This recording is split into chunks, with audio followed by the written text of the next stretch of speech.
I'm glad that Dirk will talk about his personal experiences as an openly gay sports professional and his impact and the lessons learned on that career during that career so far, and maybe also discuss together with us what that means for him, for the community as a whole, for us as professionals, and maybe also for us in order to think about what we can do to change the culture in sports, because we've been talking about the system in which we're working in.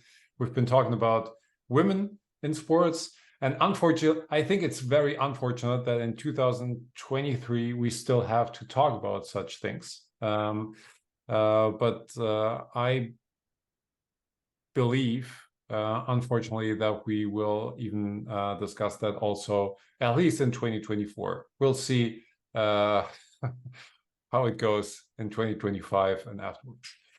Dirk, I'm happy that you're sharing your experience with us, and there you go. It's all yours. Thanks, Christian. And it was interesting because when I was considering this topic, at first it was like navigating barriers in sports psychology as an openly gay professional. But then I realized I'm like, I don't really know. I know one and now two, as of recently, openly gay, or I won't say if they're necessarily open, but gay professional sports psychology professionals. But I realized, like, if you think about it, how many openly gay sport coaches can you think of on the professional level or Olympic level or college level or almost all of these levels, right? We could barely name 10 openly gay professional athletes in the world, openly gay male. I will say that the situation is a whole lot different for lesbian women, which is a whole different discussion. I am not a lesbian woman, so I cannot speak in that regard for them. But one of the openly gay sports psychology professionals I am very good friends with is a lesbian woman. And, the situation is a lot different for them than it is for me. But there is a lot of parallels, especially as we did our discussion yesterday on women in sports psychology, just the diversity and inclusion of it all. There's a lot of very similar themes that I noticed. But there's some differences as well, which is why, it's good to be able to have this opportunity as well to share my experiences, since there are some parallels, but there's still some differences. So just a quick background on this opening page. The image I took in 2014 at the Gay Games, which is the largest quadrennial multi-sport event. It's actually, if not the size of the Olympic Games, it's bigger. Often, I mean, it depends on the event, because sometimes they're bigger, sometimes they're not. But it's every 4 years. It's called the Gay Games. Huge international multi-sport event, draws out thousands and thousands and thousands of athletes from all over the world to participate in an Olympic style event. So they have opening ceremonies, all the sports events, everything like that. The difference being that it's not limited, it's not exclusive, but it is more oriented towards LGBT people, and it's open for everybody. So you don't have to have a certain qualifying standard or anything like that to be able to participate. And the reason why I share this image is because the Gay Games is the whole reason why I became a sports professional from the very beginning. Let me go to my back. Let me go to the next slide here. Share a little bit about my background. Is that I've been competing as an athlete since age 10. My main sport, primarily, as most people know, is swimming. I've also competed in marching band in high school, taekwondo, triathlon, running, marathon, powerlifting as well. I've competed at the nationals and world championships in swimming, marching band, taekwondo, so I've been able to compete in a lot of different sports and types, which has been great. I've also been experiencing homophobic discrimination since the age of 10. Even before I even knew what being gay was. Some other people can kind of catch on certain behaviors and character traits that, lead them to start bullying you about things that, like, about things you don't even know or understand, right? So being called a sissy, being called a fairy, being called these things that I'm like, I don't even know what that means, and then later on it's like, oh, that's what they meant. Okay, interesting. Yeah, so a lot of the discrimination I faced is everything from the microaggressions, just these little tiny behaviors that people make, little slights, little comments, all the way up to getting my ass kicked. Yeah, in high school, got a few beatdowns. Um, people who felt that, oh look, it's the gay, and oh gosh, he's looking at me, he's flirting with me, and all the drama. And unfortunately, for my end of it, I had very little social support. I grew up in the U.S. and went to a classic suburban American high school with 800 students, I think. And I was only one of three openly gay students in the entire school. And so obviously now I look back on some of my classmates, and there's a lot more gays for my graduating class now, I've noticed. But back then, at that age, it's you're one of three. It's you get little to no social support or people you can connect with on that level. And of course it affects the mental health, right? Because it's basically a world of people that hate you and bully you and make you aware of that. And we'll talk more about that in the next slide as well. But what happened was I quit swimming at the age of 10, or not the age of 10, age of 14. And then because of a lot of the homophobia and discrimination I experienced, there's a few swimmers that were really, really jerks about it. And ultimately, was able to proceed through high school. A lot of the mental health issues I faced, depression, anxiety, a lot of these things. And ultimately, at one point, I was suicidal, and that was a big thing for me because, at the time when everybody says that you shouldn't exist, or, things that you're not allowed to be a part of society, you start to take it a little personally and start to contemplate some things. Um, Fortunately for me, that was a long time ago, and in the last time I had that feelings, and I'll go into more of this later on as well. But the moment that I realized I was able to accept myself and decided, you know what, I'm not going to let them change who I am, and I was able to kind of rise above of that and come out of the suicidal aspect of it. That really was a major changer for me, because then I came out and I learned to accept myself and love myself and all that jazz that they always tell you. And but one of the things that really ultimately empowered me, that made a big difference, was the moment I realized, hey, no matter what these people say about me or treat me like, it compares nothing to how I was treating myself. And it all comes down to these mental health issues, right? Because, they could say whatever they want. They could, beat me up or whatever like that. But I mean, I was on the verge of killing myself, and that's pretty scary. So when you realize, hey, they're not as powerful in hurting me as I am at hurting myself in that regard, then when you overcome, and I overcame that tendency, and I learned to think, you know what, I don't need to hurt myself for this. This is not worth something fall into such harm for. It made it a lot easier for me then to be able to say, you know what, moving on. I don't care about the other people who are bullying me and things like that. So that was just kind of like and that was all in high school for me. That was a very progressive time, oddly enough, because a lot of people don't really come to that until their 20s and 30s. But I was ahead of the game, as they would say. And then what happened was I was still, still had the effects of mental health, especially the depression, anxiety, and just lack of social support. So I returned to swimming in 2008 via an LGBT inclusive sports club, a swim team, the Squids in Denver, the Swimming Queers United in Denver is what they're called, because we love our acronyms. And just I had a goal, and I was motivated to achieve a goal that I wanted to do in competitive swimming, and I knew I needed some guidance and a team and coaches and things like that to help me get there. But I said, you know what? I want to do this. I want to meet some people. I want to be part of a community and everything like that. So I Googled, LGBT or gay swim team, and found it. And, it was scary the first time. This was the first real like gay thing that I've ever did. And just to show up and go was, because I emailed the coach beforehand. They were very welcoming, very nice, very sweet, but still it's, a little scary just because it's something new. But as soon as I went there, it was great. And I ended up having some of the most empowering experiences of my life. in those first couple of years, because, I found, we talk about things like motivation, right? The competence, the autonomy, the social support, everything like that. Well, being in a hugely social supportive environment that was building, my competence and helping me find my own autonomy in this regard, I was so motivated. I was training hard. I was kicking butt. I was having the time of my life, and that's what led me to my first gay games, which was in 2010, hosted here in Cologne, Germany, actually at the campus of the Sports University, which a lot of people don't know about. And going into a stadium full of 10,000 people who are just like me, who all had the same experience as me, and all these things like that. It was such a powerful experience for me because for the first time, it was like, not only am I not alone, but I am a part of something that's even bigger than myself.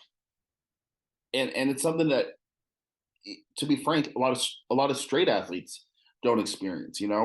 It's Olympic style, it's Olympic level type experience that you have in this regard, because you realize, what, it's something where the values and the philosophy that's embodied here is really meant to empower and bring people together, and using sport as that platform, not just to serve as a competitive avenue or to advocate for justice, but to be a place where we can overcome the differences and really truly be together in a lot of regards, even in the face of adversity, and to celebrate that. And I think that was really a powerful experience for me, especially the first time doing that. And so, like I said, that's what inspired me to pursue a career in sport and exercise, because I said, what, this experience had such a profound impact on my life. How do I want to help other people find this and discover this, because just something as simple as doing sport helped me out in so many more ways than I ever thought possible. And that was a big regard. So ultimately, it led me to get my bachelor's in sport and exercise science. And then, I went and pursued my master's in sport and exercise psychology. I have got my strength and conditioning specialist, the sports diversity leader certification, which I actually helped develop that certification specifically. And then I'm working on my PhD right now, and getting more credentialed as a sports psychology professional, and the thousands of other certifications that we all want to get, right? But never have the money to afford. So that's in progress, and stuff. But unfortunately, homophobia in sports is still a very, very common thing. And as we talked about yesterday, sports is very, very slow to change, and very stagnant in a lot of regards, and it's still rooted a lot of these old school ideals and things like that.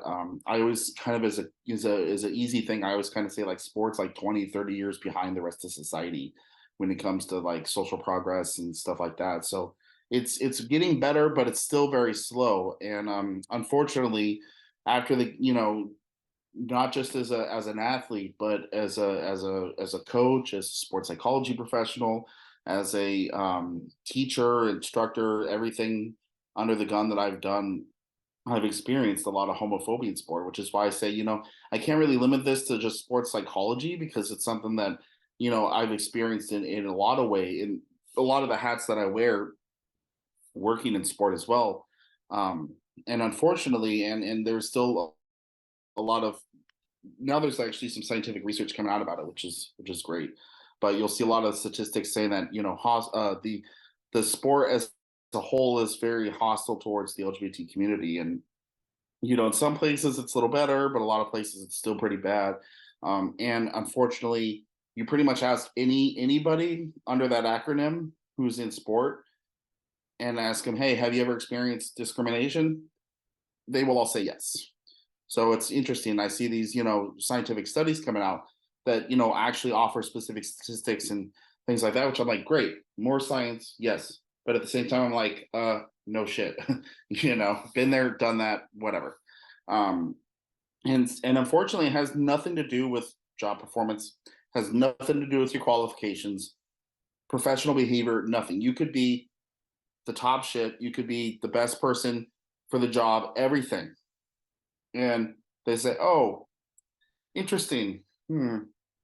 you worked for the gay games, or the Pride Cheerleading Association. Yeah, well, our club is more family friendly, so no thanks. Or something like that. Or they're not even that obvious about it. They just say no, right? Because they don't have to give you a reason why they rejected you. They just say no. So it can be frustrating because you think, oh, can you give me some feedback or some advice on maybe what I could do to get better, to grow stronger as a candidate, things like that. And it has nothing to do with that. It's just who you are, or maybe the background you have. So then I have to think, oh, maybe as I present my CV, I have to kind of downplay some of the experience that I have, or maybe be more vague about who it was that I worked for, and things like that. And which can be, but in the end, if they still like decide to Google it, or when it comes to things like references, stuff like that, the secret, it's not that hard to figure out, right? One of my major jobs is working for Compete Sports Diversity, which is where the Sports Diversity Leader certification comes from. So you say, okay, I've been working for them for 6 years. Well, if I just remove them from there, that's a huge gap in my resume, and people are going to be like, so what's that gap? I'm like, well, I was working for this organization that did educational development. Oh, that's great. What kind? It's just for, professionals in sports and stuff. And well, yeah, what was the topic? Diversity and inclusion. Okay, great. Thanks. We'll call you, something like that. Right. So it's sometimes you can't always avoid it either, even when you try to, kind of downplay it a little bit. And so, like I said, I've been denied job opportunities. I faced a lot of career setbacks, things like that, and in a lot of these circumstances. And we talked about this, I think, several times. A lot of institutions and organizations and teams, they think that they're diverse and inclusive, right? And they say, oh, we're diverse and inclusive, we embrace it, but they're not actually taking actions or behaviors to be diverse and inclusive, right? And a lot of them, to be frank, like just to have the picture, right? They're just there for, hey, look, let's just take a picture of our staff. Look, you can see we have our token diversity and inclusive people that shows how diverse and inclusive we are. But then when somebody wants to contribute, right? And this isn't limited to me. This is gender diversity. This is racial diversity. This is sexual orientation, gender identity, things like that. When it comes to like, here, let me actually contribute my experiences and opinions and things like that to whatever it is that you're doing. They're like, yeah, but we've always done it this way. Like, well, then why am I here? And so that can be a little frustrating, just because it's, yeah, okay, great, you're a poster child for diversity, but you're not willing to actually listen or hear, or you know allow us to contribute. And a lot of the times too, it's just they want to avoid unwanted attention, right? To say, oh, we've hired the and especially with the LGBT community, with oh, we just hired the first openly gay sport coach in NCAA history or the NFL or something like that. That's going to generate publicity. That's going to generate news and bring attention out there. And thankfully now, more recently, it's been a little more positive attention, but it still will, it brings out the haters, right? It brings out people who, are going to, you know, say a lot of bad things about it. And, we even saw some issues like that, just not in sports specifically, but, a lot of the companies during June will often do like rainbow logos and pride things like that, and stuff.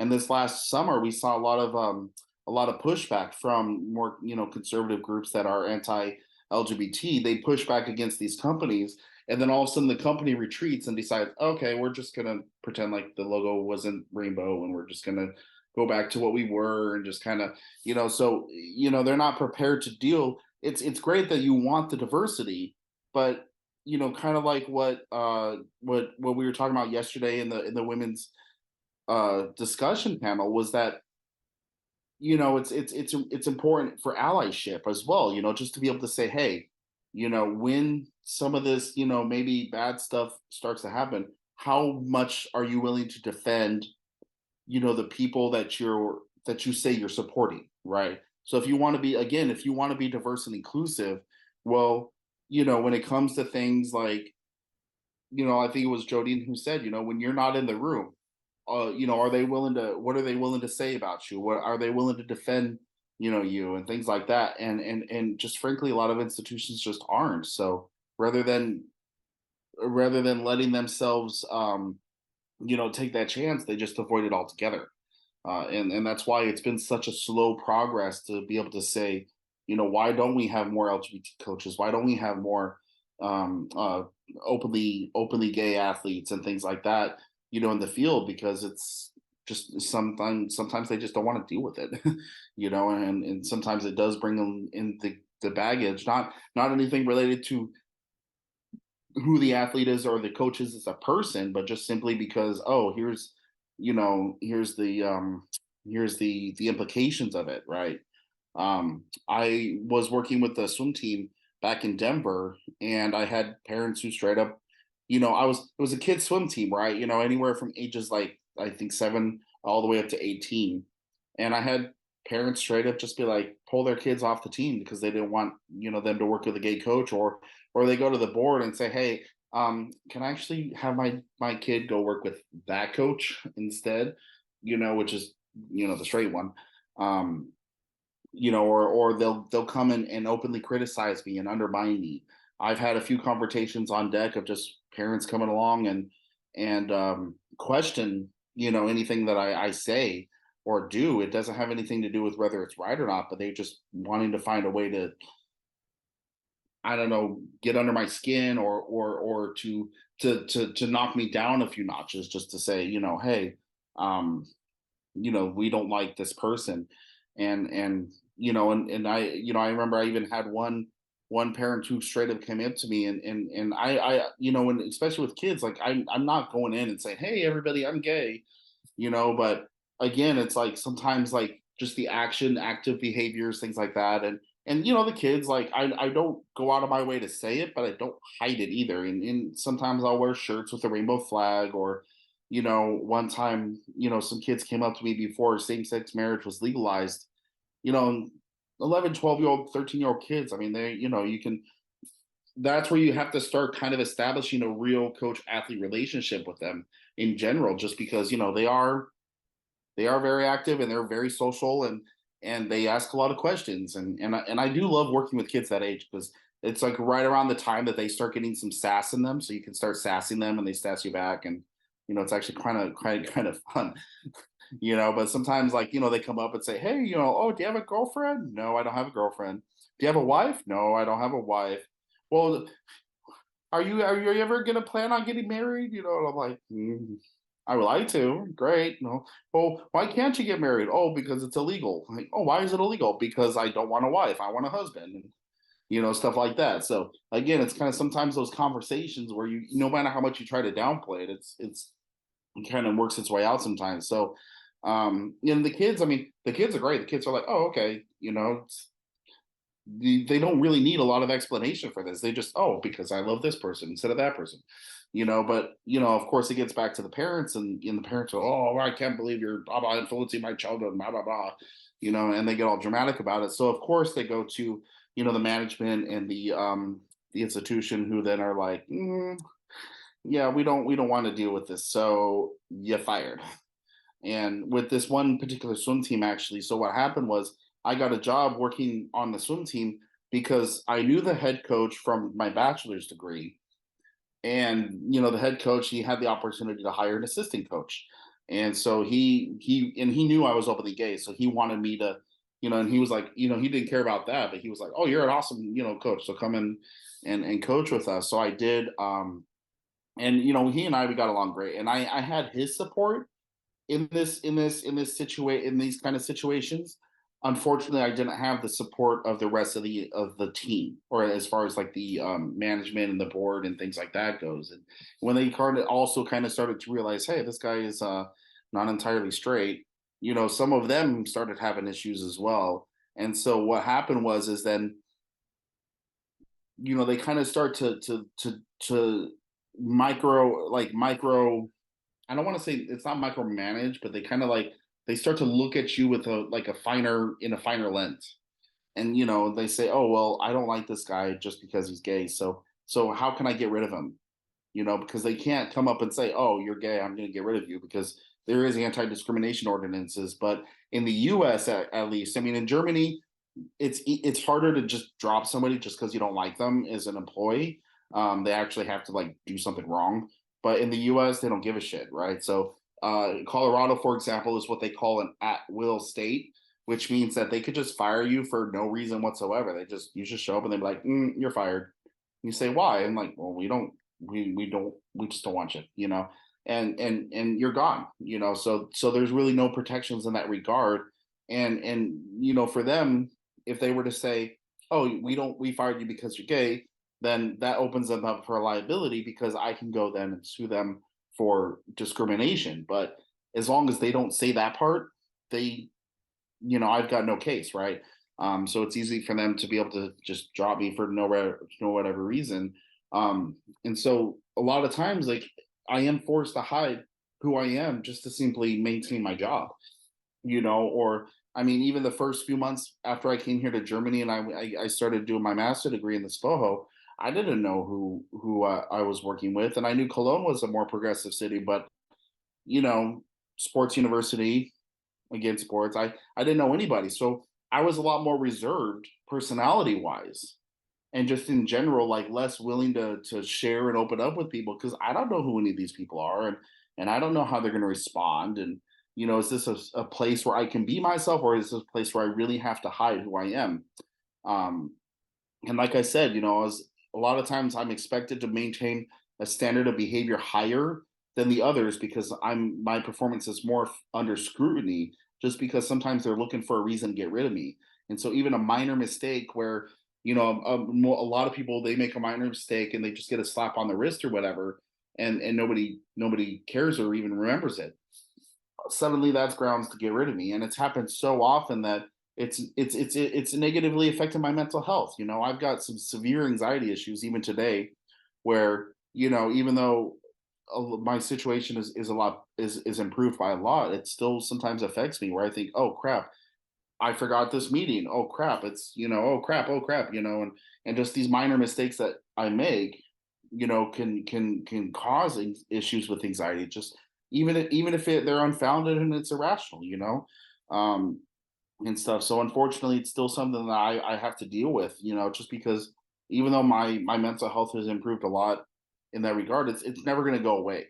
The experiences were very there was a lot of times I've had to deal with that. So unfortunately, it's something that's always kind of stuck with me in that regard. And again, like I said, you know, sometimes athletes won't train. I did an internship for a strength and conditioning organization that had NFL athletes and Olympic swimmers and these high level athletes, and some of them just straight up were like, I don't want to train with you. I'm going to go train, with the other intern over there or something like that, And so, and overhearing them say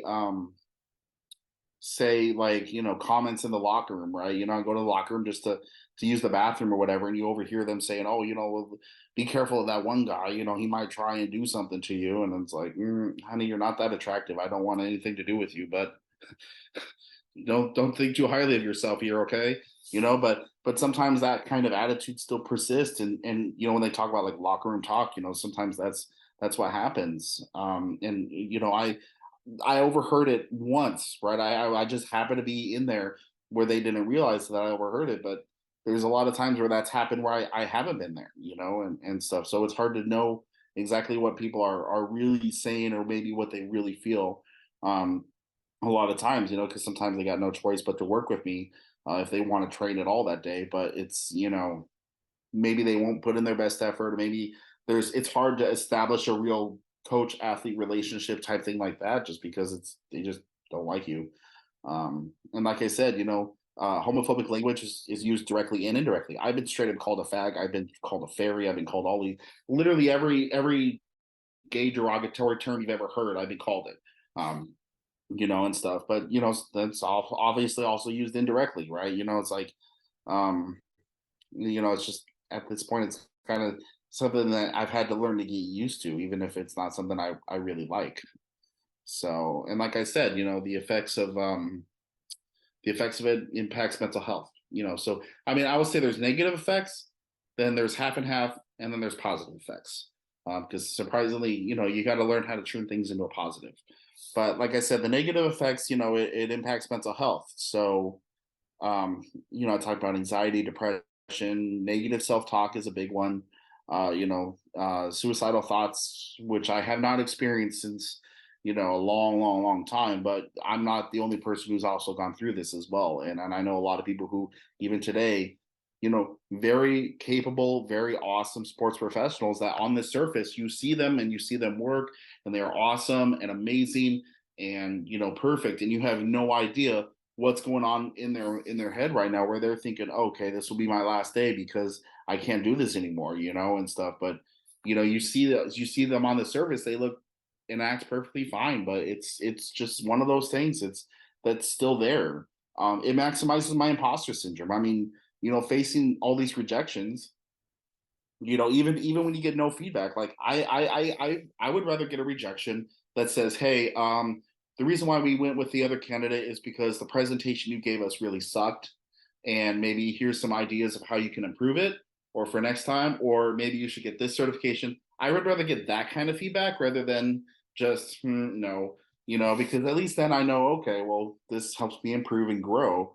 But when you're just given I'm sure everybody's experienced this, right? You just get a random rejection for no reason, nobody cares and stuff like that. But it really does maximize the imposter syndrome. And I think, oh, maybe I'm not smart enough. Maybe I don't have enough experience. Maybe I'm not capable enough. And, you think, oh, am I really going to be fit for this or anything like that? So even now, I'm still like, I still deal with that imposter syndrome. I'm like, oh shit, dude. I hope that they know I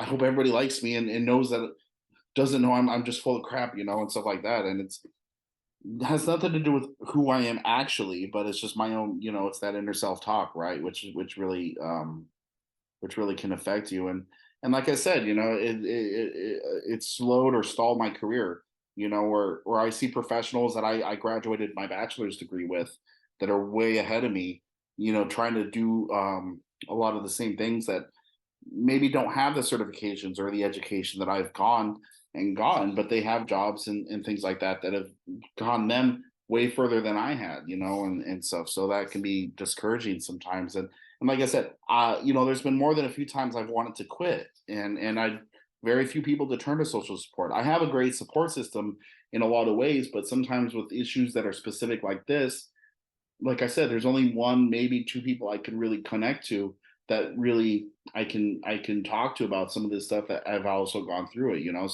So having this less of a social support, it can be hard sometimes. And if you don't have the support of your institution, you're on your own.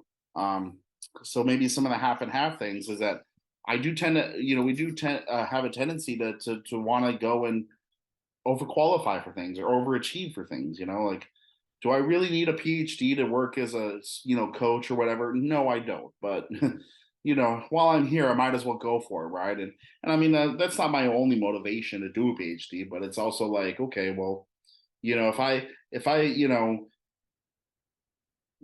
get this certification, if I do that and I do that and I do that, then they have no excuse to turn me down as an applicant, because I have not just the qualifications they want, but I'm steps above that. And is it irrational? Yes. Is it probably not always necessary? Yes. But it kind of drives these things sometimes, because then you think, oh, if they reject me, but they won't tell me why, well, then I'm going to think on myself and reflect on myself. What are some things I can improve upon in myself to maybe stand out more or do more? And then that tends to lead to, like, okay, now what else can I do in this regard? But also, you kind of feel like a desire to constantly prove myself, and say, hey, I could do this, I could do this, I could do this, and what do I have to do to show it? And it's just kind of one of those things that it's just an internal drive to say, okay, I'm really putting in more effort in a lot of these regards, and just trying to stand out in a lot of ways, because there's a lot of things you have to kind of speak out over or stand up over just to be able to be seen.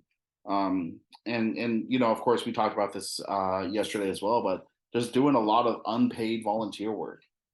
I look at my a lot of my experiences just straight up was like, looking at working with organizations that don't even have the money to pay for a coach or anything like that, and just saying, hey, can I work with you and help you just get some experience and things like that, and just be able to have something to work on to help me actually, grow and get the things that I want to do. Because, if you can't get these paid jobs, then you have to, but you still need the experience. You have to be willing to do what you got to do just to get it. On the positive side of it, it's really helped me to build my confidence and inner strength, and resilience. I think a lot of people, they'll always mention how one of the first things they notice about me is how like ridiculously confident I can be. And in that regard, it's literally been a survival mechanism in a lot of ways, but it's also just been like, yeah, I've been through some shit and I'm not going to take your shit. So, here's what we're doing. And like, it's also developed the resilience, right? Because how do you overcome constantly rejections and people telling you that they hate you for no reason and all these things like that? How do you keep moving forward? So you have to develop that resilience and that grit to just keep focusing and think, why is it that I'm doing this? Why am I going through all this drama and all this trouble in the first place to pursue this kind of career in a field that there is no representation? So maybe I am the representation in this, and I'm maybe one of the first people that's really doing this in a way that's helping to lead the way for others. I don't know if that's the case, but based on how many openly LGBT sports professionals are right now, there's not that many. So it's definitely, one of those things where there's a lot of new ground to cover and a lot of bush to, whack away to try and just make it happen. And so then, like I said, sometimes if they have higher expectations for me, I also develop higher expectations for myself, right? And think, okay, what can I be constantly doing better? How can I expect better for myself? And things like that. But then you're also more sensitive to toxicity in the culture and bullying and behaviors like that, and be like, hey, you know what? Shut it down. If I'm working with my athletes and I see athletes, engaging in some of these behaviors, very much, I'm like, okay, no, stop it. Do what I got to do to discourage that kind of behavior in the future. Because maybe in a lot of circumstances where maybe coaches are just, they turn a blind eye or something like that, and allow that kind of behavior to persist. It's, for me, I'm more sensitive to it because I've been that victim. So it's to say, what, let's change this up. And then as a result, building that inclusive culture for me is standard practice. Because we talk a lot about how do you build an inclusive culture, how do you promote allyship, how do you do these things like that. And I've worked with a lot of sports professionals be like, here's diversity 101, here's inclusion 101, here's the behaviors that you do, the kind of culture that you create, blah, blah, blah, blah, blah. But these are all things that I just do every time I go into any sport or any setting. I think, okay, there's probably one of these athletes was probably me at 13 or 14 years old, or, whatever age that they are. And so how can I create a culture in which that athlete who exists maybe is not visible, but is still there? How can I create that a culture for them so that they feel comfortable and safe, that they can continue to just do the sport and enjoy the sport for what it is without having to worry about, dealing with this kind of behaviors and culture and things like that, and stuff. So, oh man, I realize it's already been going on for like 40 some minutes. Like, I always do this, I'm like, oh yeah, just, it's gonna be very fast, and I'm like, no, it's not. So, but yeah, we'll go ahead and just a little kind of background of where some of this comes from, and I won't go into too much details on this slide. It's rooted in the culture, the LGBT culture. I mean, this has been the foundation since the Stonewall riots in 1969, where at the bottom rungs of society, and dealing with everybody who, literally an entire society who hated them, and their only choice of being social was going out to bars that were owned by the mafia and stuff like that, that were regularly raided by police. There was one night in June 1969 that the police raided the Stonewall Inn bar in New York City, and instead of running away, scattering, afraid to be caught, like would have been standard practice, no, everybody stuck around and hung out, and it turned into a riot. Actually, it started kind of as like gentle teasing and kind of like finding the humor in it all and kind of taunting the police, but it turned into a full-on riot. It was led by trans people of color who stood up against the police and fought back.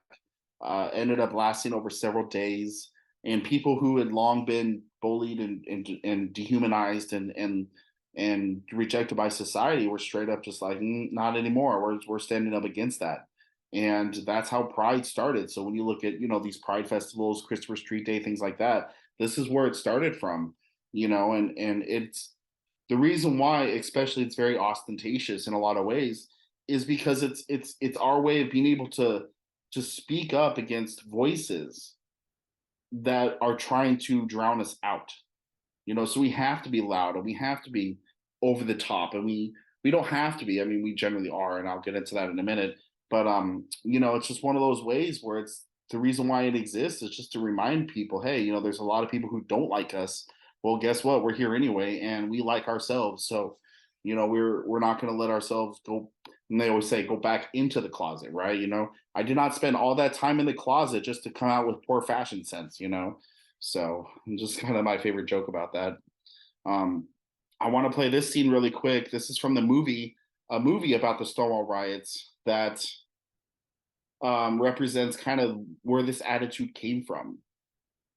Drop your bricks and your stones and your bottles and back the hell up. Go home. So of course, the riot is happening, and you see the riot police, of course, coming out. People are throwing things and shouting.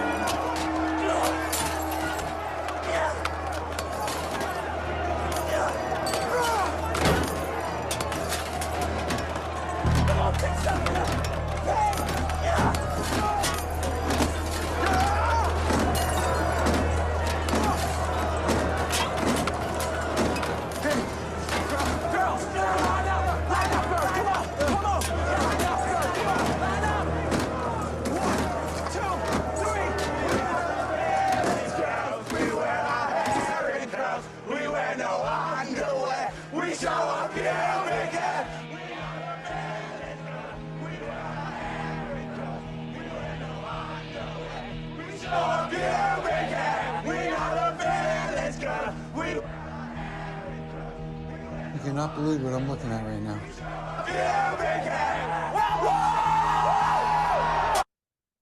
Yeah, so what I absolutely love about that scene, which is actually based off of what a real event that happened at the riots, was that the riot police, they're used to dealing with that kind of resistance, right? Because it's during the '60s. There's a lot of anti-war protests, the civil rights movement, a lot of these kind of protests. So they're used to like coming in with violence and scare tactics and all these things like that. And you notice that when they started dancing, the police stopped because they had no idea. They weren't expecting that. It was like, wait a minute. We're used to people throwing stuff at us. We're used to people charging us, trying to, scare us away. And here's a community that we perceive as weak and, whatever, form a kick line and start dancing, start shouting. And I love that because it's and I'm kind of tearing up a little bit when I think about that because I love that part of the history. But the power of that by saying, you know what, we can stand up against you based on who we are. And we don't have to resort to these violent behaviors or things like that to show you, hey, we can still stand up for who we are and for what's right. And I thought that was really powerful as well because the police, the fact that the police had stopped and you saw the people that were kind of inside the building, those were the police that had to barricade themselves inside the bar because the crowd got so angry that they had to put themselves inside the bar just to protect themselves.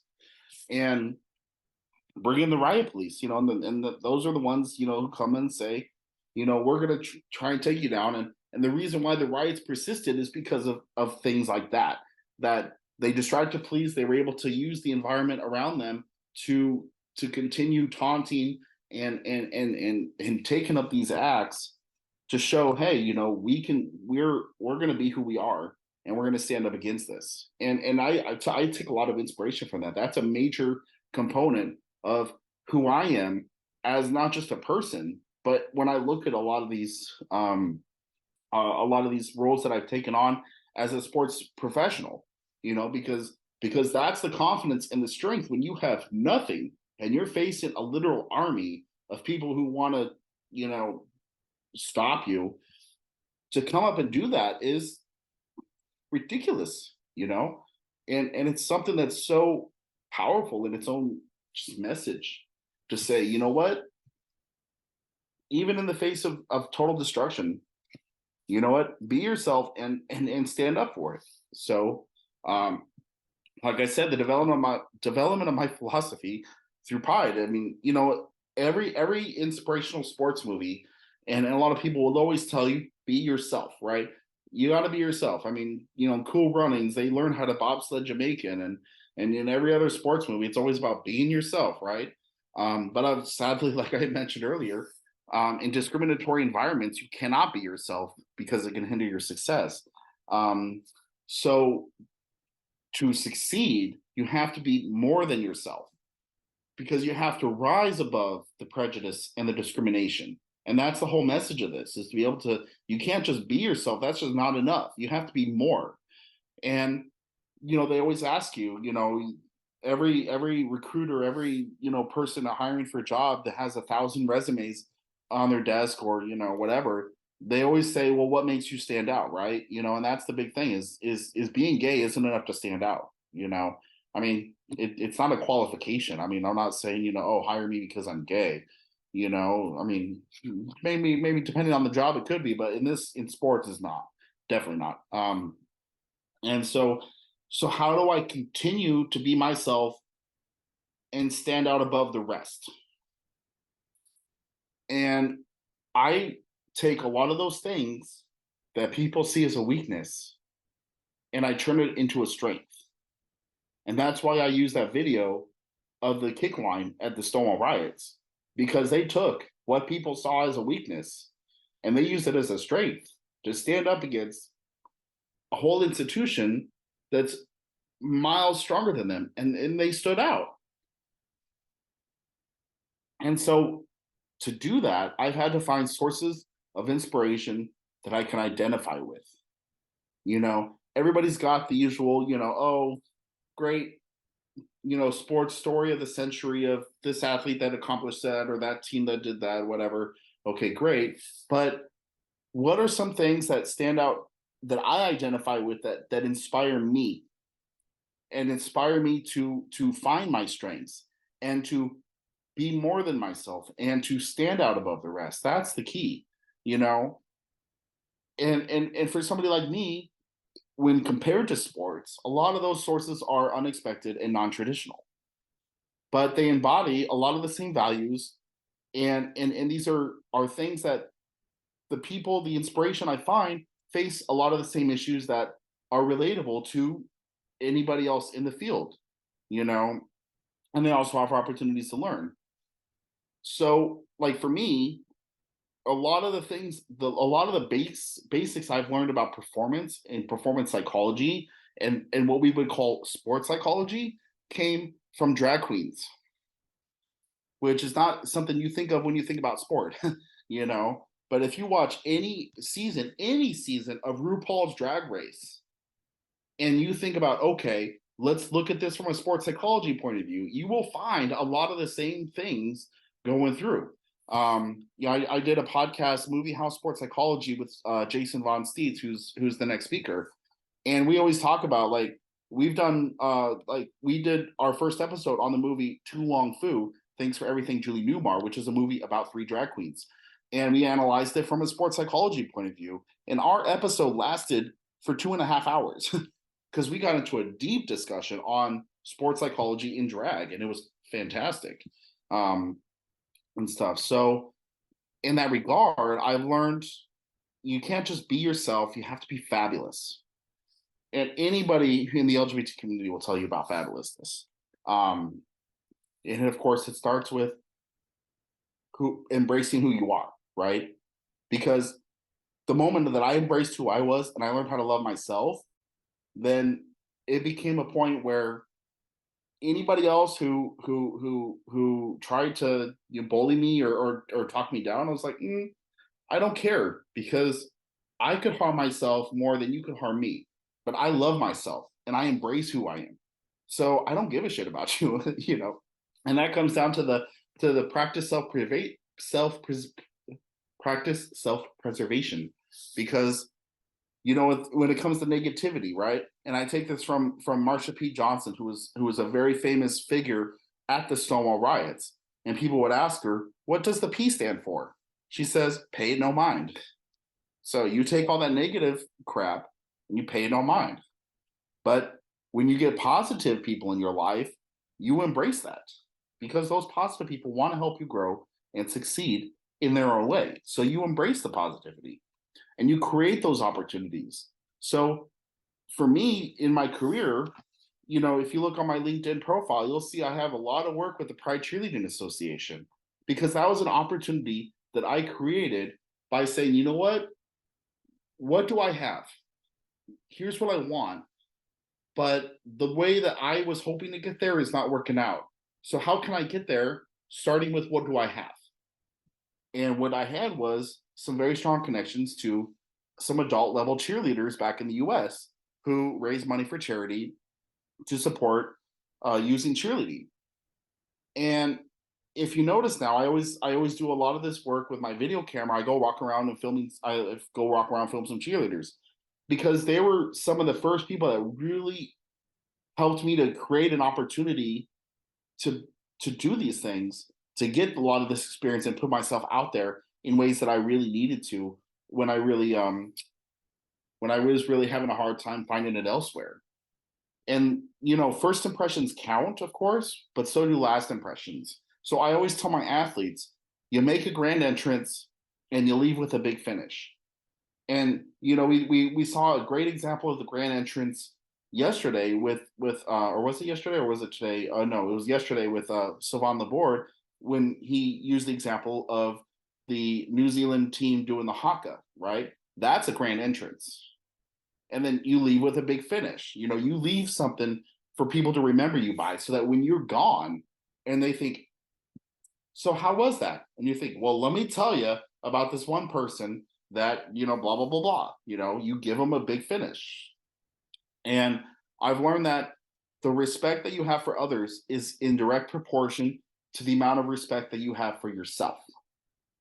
And so, of course, there's people out there we all don't like, but, pay it no mind. But for the strangers or the people that you do respect, that amount of respect that you show them is proportional to the amount of respect that you show yourself in your own behaviors, in the one way that you conduct yourself and work within these environments, right? And of course, be fierce. And as Christian said in the last one, we talked about his monster, right? RuPaul calls it the inner saboteur, but it's being able to learn how to rise above that monster or that inner saboteur, to find the strength to overcome all those things within you, the imposter syndrome, the anxiety, all these things. How do you overcome that, right? So how do you find the strength? Like I said, like Christian said, the monster may always be there and you can't get rid of it, but you have to learn, okay, how do I, put it in a wagon and carry it with you and go on and live your life, right? You also practice kindness and deliberate optimism. So even during my lowest moments during the pandemic, when I was just thinking like, all I want to do is ride my bike into that river because I was stuck in some crappy job that I really hated, was trying to think about, okay, yeah, this is necessary, but I'm trying to practice optimism. I'm trying to think, well, what will I be able to get in the future?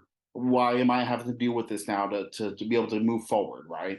And then, of course, projecting that confidence, but making sure that that's not false confidence, but that's confidence that's driven from a place within you, which is the key.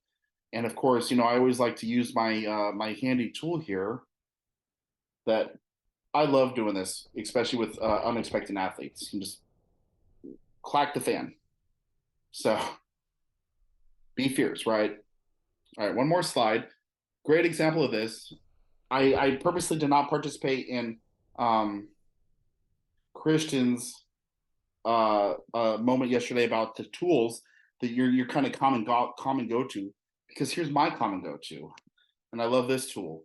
I actually use this for some straight athletes. Like I said, sometimes you have to find sources of inspiration from non-traditional sources. So I'm just gonna let this play out for a few minutes.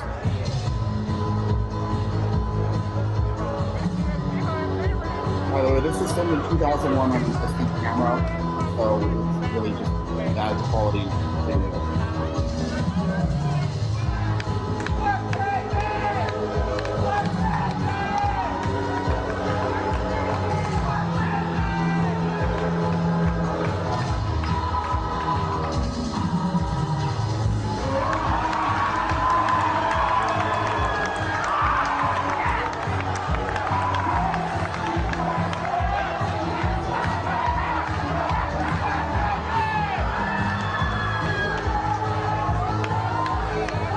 So this is Tandy Amon Dupree. She is the original lip sync assassin. And as you notice, that was a grand entrance. And if you decide to Google the video, it's just best drag queen entrance ever. You watch the whole video, watch the whole performance. That is fierce. That is fabulous, and that is fierce. And I use that as an example about developing confidence in performance. Because to do a stunt like that, to drop down from the ceiling from 10 foot into a perfect split in heels and then get up and perform, that's an athletic performance on its own. You know, that's like, yeah. And so I use that as an example to say, well, how did she get up to being able to do that, right? The training, the practice, but ultimately in the end, at the very beginning, she is just sitting up in the rafters of that ceiling thinking, oh shit, what am I doing with my life right now? With the whole audience there waiting for, they don't know what's going to happen. It's scary. And you don't know how it's going to go, but you've practiced it. So you know, okay, I know what to do. And you just think, you know what? This is scary as hell, but to pull it off, you have to be confident to do it. And so you just let it go, drop right into it. So that's an example I have used quite a bit in my own working experience as a sports psychology professional, in teaching that as a lesson, that it's unexpected, especially for straight male athletes. But they also, I've had a few athletes come back to me later on in their own experiences. They tell me their story of, hey, remember that thing with the drag queen? Well, here's my story of how that helped me be successful in some regard. You know, I've got several stories of that, which I'm like, holy shit, that's really amazing, you know? And so it's something that I've been able to use as a tool that has helped to empower all the other people that I work with. And ultimately, that's going to be my big finish that I leave it on. So, yeah, there you go. Yeah, so this is my photo with the Pride Cheerleading Association from last year. But yeah, that's all I had. So feel free to connect with me and reach out and all that stuff on the socials and all that jazz. And of course on VSP Plus as well. So thank you. Fabulous, Dirk. Thank you. Thank you for sharing that. Thank you for sharing your story, your background, and what you went through here with us. And I can only speak for myself, but I didn't see anyone leaving the room once you started talking, although it might be a topic that some people, based on the culture, right, might feel uncomfortable with. But speaking for myself, it was really interesting listening to your experiences, how you went through that, and what you're still going through. Right, it's not over. We said that in the very beginning, 2023, and we assume it still is present in 2024, at least, unfortunately. Yeah. I will say though, it's like it's gotten better, and it's also nice to be able to have a little more wisdom and experience now when dealing with it, because it's definitely helped me out to better navigate it, I guess. if anyone has a question, please feel free to ask. I would just definitely go first, because sometimes people just have to gather their thoughts. You were talking about the culture in sports, and now I just assume the 10 other people who are sitting here, apart from yourself, are eager and interested in changing the culture and changing the system in which we're working. Right. What do you think? What is it that we can do in order to do that and to change the culture in sports, apart from maybe pointing out that this is bullying or this is inappropriate language, sometimes, which is difficult enough, Yeah. speaking for myself at least. What is it that you think that we can do? I mean, I think like I mentioned, a little earlier, it's like I always tell coaches and all professionals that at some point in your career, you have had or will have an athlete who identifies as LGBT somewhere on the acronym. They may not be out, they may not choose to be visible, and they don't have to. That's entirely their decision, right? But it's up to all of us as professionals to create a culture, an environment within our team that allows them to be able to at least feel safe and welcoming. So I think a lot of aspects are, a lot of things that we use to build positive motivational climate and empowering culture, but also not willing to make assumptions about people's sexual orientation or gender identity. Just being able to put it out there to say, feel free to, like, sometimes you'll see people out there with their pronouns in their bio, things like that, or saying, hey, if you got a list of names, and you say, okay, if you go by a different name, let me know, because there's this whole, like, you probably experienced the whole David Dirk thing, and how much the Sporthochschule here is inequipped just to deal with nicknames, which for a lot of people, especially trans people, when you want to identify as this name, but your legal documents say that name, it's a whole thing, right? So just being able to create that kind of visible presence, just to say, hey, tell me what your pronouns are.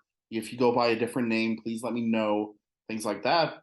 I think a lot of it too is when it comes down to, like, maybe confronting bullying behaviors and stuff like that, is to use it as a learning opportunity and to be visible and say, hey, we will not tolerate, homophobic behavior or transphobic behavior, and be invisible about it so that everybody on the team sees that, because of course you're doing it to discourage the action as well, but for that athlete who is invisible, they're paying attention to that, and they're paying attention to how do you respond, how do the other athletes respond, and that plays a big role in whether or not they continue to participate in the sport, because they can, well, just like I said, I've been rejected from jobs without explanation, but they might quit the sport without explanation, and so you never know that they quit the sport because, oh, the homophobic behavior in this environment is too toxic for me. You never know that. So how can you learn from that if you don't know it? But if you be visible about it and you say this is not an acceptable behavior, then that helps them to say, hey, he's actually trying to make an effort to create a better environment, to be more inclusive, things like that. And of course, a lot of times the visual stuff does help as well. It can be like wearing rainbow flags, stuff like that. That can be, sometimes a little, like, just superficial. But again, it's with a lot of these kind of behaviors that back it up are really helpful to reinforce it as well. So that's a really big thing that I think a lot of people can do just to create a better environment. Right. So it might also be that everyone who's willing to do that, no matter if gay or straight, just adding the pronouns to the name, for example, here on Zoom, so that everyone knows it's okay if your pronouns would be different. Right. I mean, a good example of this, and I kind of apologize for bringing attention to it, but if you saw Richard Keegan's pronouns, you notice his pronouns he, they, so that's something. that, it's just saying, you know what, maybe Richard identifies more they or non-binary. But it's one of those things that, just something as simple as putting that in there, can make huge steps towards just saying, you know what, this is a part of who I am, even if I'm just solely expressing it simply through a pronoun on a Zoom profile. And just being able to have that kind of awareness of it really makes a big difference. Like, makes a bigger difference than a lot of people realize. Yeah. Amazing, Dirk. Thank you for pointing us towards that and making us think about maybe also how we react in some situations, or we do not react in some situations, or haven't reacted in the past, and maybe to think about that. What is it that we can change in the future? Exactly. And like Jodine said, it's about the allyship of it, and what do you do when the people are not in the room? Right. Amazing. Is there any other questions or anything like that? Not necessarily a question. I just wanted to comment, Dirk, when you mentioned the practicing self-preservation. I never really heard that term. So I was like, oh, that makes a lot of sense. Yeah. Especially like in combination with, embracing the positivity and kind of letting go of all the negativity. And I think it's very relevant for everyone. So I feel like it's very applicable. Exactly. Especially together with the deliberate optimism. I was like, oh, I think that's like something that I can just like literally like take and start implementing. And thank you for being so incredibly honest. I really appreciate that. And I think it was really touching, to be honest, to hear your experiences. And I'm happy to see that we are making so much space for topics like this. And it's been very nice. I mean, Christian knew from the very beginning, I'm gay as hell. I'm fabulous as hell. Just being able to have that kind of platform, just to be able to come out and have the opportunity, because, like I said, even in the opportunities that come, like, or that are offered or whatever, it's still about how do I make this opportunity the best that I can, and make it not just a job, not just a thing like that, but to do more, like to be more, on top of that. And again, this is kind of where it comes to the overachiever type stuff, or the constantly, which can be both. This is the positive sides of that, it's to be, okay, if I'm constantly trying to prove myself, but it's how do I, put myself up and really, make this as a get as much out of this opportunity that I can, right? Because who knows? I mean, in the future, it could all go the other way. And so it's being able to try and like you said, with the self-preservation of that, just being able to say, you know what, like, what can I do now to hold on to that, so in the future it still continues to be positive. And there's a chat or some, let me see here, let me pull it up in the chat. Ian says, thank you very much for your openness and vulnerability. Loads of learning and unbelievable insights. Resonated with being mixed race growing up and the whole confidence imposter syndrome thing. So brilliant talk. Thank you, Ian. That is a very, very sweet compliment. And also thank you, Bernadette, as well, because it's very nice to hear that. It's even with our own inner saboteur or the monster, so it's nice to get, that positive feedback to say, hey, it's relevant. I'm like, yay, relevant. So it's always good. Appreciate you. Yeah, thank you, Dirk, again. And I think you just see from the feedback how important it is to talk about that, and just to point us towards your experiences so that we can relate. And it just reminds me of a joke that I read about racism, or in the context of racism, and it was. Now I have to get the joke from German translated into English. It's two fish swimming through the ocean, and they're talking with each other. And then there comes that other older fish, and he greets them, and he just asks them, "Hey guys, how's the water today?" And he just swims past them, and the two fish just swim a bit further, and then one of the fish says, "What was he talking about? What is water?" And it's basically, if you have no clue about the circumstances in which, or the environment in which you are moving, you have no idea about what others might be talking about. And we just have to get to know the water, the environment around us, in order to realize, all right, there might be a problem, or there might be a problem. And I think like that's like one of the biggest examples of how you can really build a more inclusive environment. It's just having that conversation, having that discussion, and that awareness. Because, I mean, there's, like I said, the perception action gap. You know, they might say, "Oh, I'm diverse and inclusive," but they don't understand because they still kind of operate in the, you know, okay, this is kind of how our environment's always been. So maybe they're not aware or realizing that maybe some of these behaviors aren't exactly, you know, the most inclusive. Yeah. And things like that. I had that with the SPOHO the first few semesters I was here, when there was a report, there was a magazine article that said, detailed the homophobic experiences that a student here at the SPOHO had. And so I literally took the article and I went to some higher up people at the SPOHO, and I was like literally on the desk, like, bam, what are you going to do about this? And they were like, whoa, we had no idea that this was a problem. We always thought we were so diverse and inclusive. And I'm like, well, clearly you're not. So what do you you got to do something. And so, yeah, you know, sometimes you just like what we said yesterday, sometimes you have to politely disrupt or just have the conversation and discussion just to build the awareness of it. Yeah. And just to end the conversation here, to have a quick break, I'd like to extend that not only to the LGBTQI plus community, but also to women, which we talked about yesterday, also to Ian, who raised the aspect of mixed race or whatever culture or ethnicity you're coming from. And while you were talking about that right now, Dirk, Bernadette, Jadine, and Renee yesterday, I just briefly thought about how many people of color in Germany are working as sports psychologists, and there's none. Yeah. I don't know anyone in Germany who's not white working in sports psychology.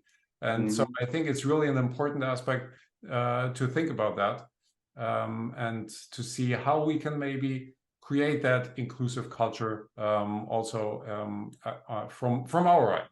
So exactly.